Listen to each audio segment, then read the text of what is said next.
दोस्तों, घर बनाते समय यह बहुत ज़्यादा कन्फ्यूजन रहता है कि सीढ़ियाँ कहाँ पर बनाएं, किस दिशा में बनाएं।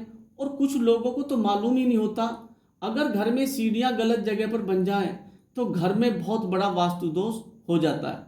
सीढ़ियाँ घर का बहुत महत्वपूर्ण पार्ट होती हैं। अगर सीढ़ियाँ घर में सही जगह बन जाएं तो व्यक्ति बहुत प्रगति और तरक्की करता है। आज मैं आपको बताऊंगा कि सीढ़ियाँ घर में कौन सी दिशा में बनानी चाहिए और कौन सी दिशा में नहीं बनानी चाहिए। अगर आपका मकान बना हुआ है या आप नया मकान बनाने का प्लान कर रहे हैं तो मैं आपको बहुत सरल तरीका बताऊंगा कि घर में वास्तु के अनुसार सीढ़ियाँ कहाँ पर बनानी चाहिए और कौन सी ऐसी दो जगह घर के अंदर होती हैं, अगर उन जगहों पर सीढ़ियाँ बन जाएं तो व्यक्ति दिन दूनी रात चौगनी तरक्की करता है। देखिए, यहाँ पर मैंने ये एक प्लॉट का डायग्राम बनाया हुआ है, स्केच बनाया हुआ है। आपके प्लॉट की कौन सी दिशा है, कौन सी फेसिंग है, उसकी फेसिंग और दिशा जानने के लिए आप इस कंपास का प्रयोग कर सकते हैं। ये सुविधा आजकल मोबाइल के अंदर भी आती है, कंपास की सुविधा, उसका भी आप प्रयोग कर सकते हैं।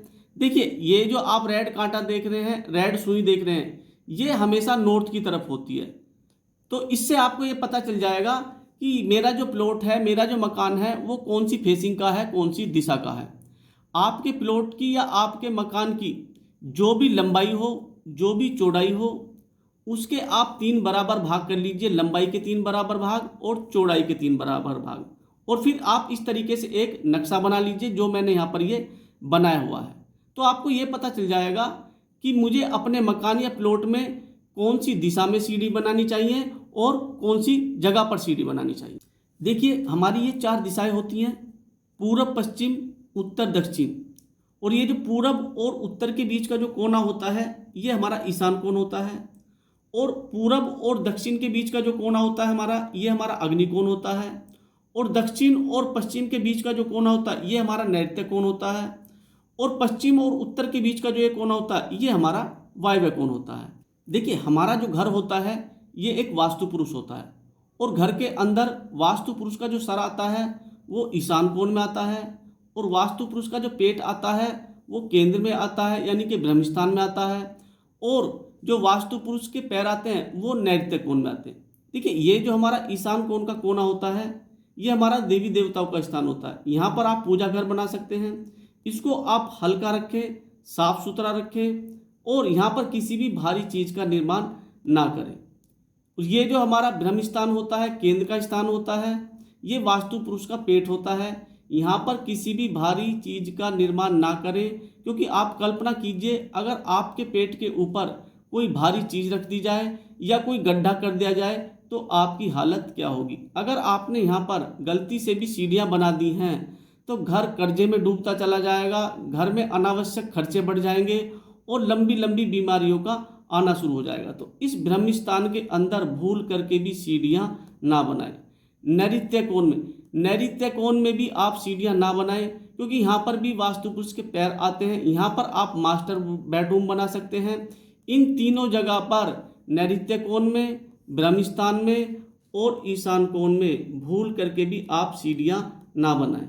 घर के अंदर सीढ़ियों के लिए सबसे ज़्यादा अच्छी जगह और सबसे ज़्यादा अच्छी दिशा दक्षिण दिशा और पश्चिम दिशा होती है। और पश्चिम दिशा का भी जो ये सेंटर होता है, ये सबसे ज़्यादा अच्छा होता है। और जो दक्षिण दिशा का ये सेंटर होता है, ये सबसे ज़्यादा अच्छा होता है।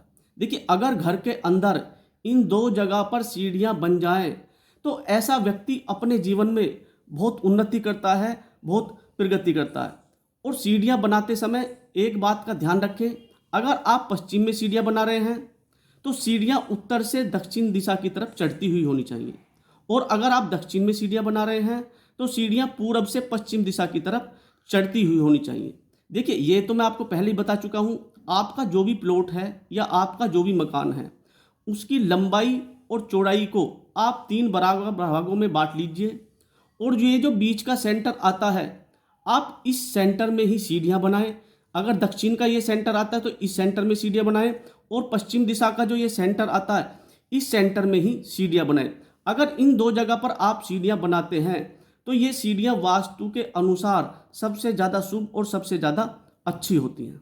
अगर किसी कारण से अग्नि कोण और वायव्य कोण में सीढ़ियाँ बनानी पड़ जाएं तो ये आपके लिए 25% ही ठीक होंगी। हो सके तो आप यहाँ पर सीढ़ियाँ बनाने से बचें, यहाँ पर सीढ़ियाँ आपको नहीं बनानी चाहिए। और अगर आप पूरब दिशा में या उत्तर दिशा में सीढ़ियाँ बना रहे हैं तो यहाँ पर भी ध्यान रखें, यहाँ पर भी इनको आप बहुत हल्का बनाएं, भारी ना बनाएं। और एक बात का और ध्यान रखें कि अगर आप पूरब दिशा या उत्तर दिशा में सीढ़ियाँ बना रहे हैं तो सीढ़ियाँ दीवार से सटा करके ना बनाएं, सीढ़ियाँ दीवार से 3 इंच छोड़ करके बनाएं, जिससे सीढ़ियों का वजन दीवार के ऊपर न आए। पूरब दिशा और उत्तर दिशा में बनी हुई सीढ़ियाँ भी आपके लिए 25% तक ही सही होंगी। घर के अंदर दक्षिण दिशा और पश्चिम दिशा में ही सीढ़ियाँ बनानी चाहिए। इस दिशा में बनी हुई सीढ़ियाँ ही घर के अंदर सबसे ज़्यादा शुभ होती हैं, सबसे ज़्यादा अच्छी होती हैं। ईशान कोण, ब्रह्म स्थान और नैऋत्य कोण में सीढ़ियाँ नहीं बनानी चाहिए। दोस्तों, ये कुछ जानकारी थी सीढ़ियों के बारे में कि सीढ़ियाँ वास्तु के अनुसार घर में कौन सी जगह पर होनी चाहिए, कौन सी दिशा में होनी चाहिए। पार्ट 2 में मैं आपको बताऊंगा कि सीढ़ियों की क्या लंबाई चौड़ाई होनी चाहिए, सीढ़ियों में कितने स्टेप होने चाहिए, और सीढ़ियों से जुड़ी हुई कुछ महत्वपूर्ण जानकारियाँ मैं अपनी पार्ट 2 में आपको दूंगा। दोस्तों, अगर आपको ये वीडियो अच्छी लगी है, जो मैंने यहाँ पे समझाने की कोशिश की है, बताने की कोशिश की है, तो मेरे चैनल को लाइक करें, सब्सक्राइब करें, कमेंट करना और नोटिफिकेशन बेल दबाना ना भूलें, क्योंकि मेरी अगली वीडियो अपलोड होते ही आपके पास मैसेज आ जाएगा। तब तक के लिए थैंक यू।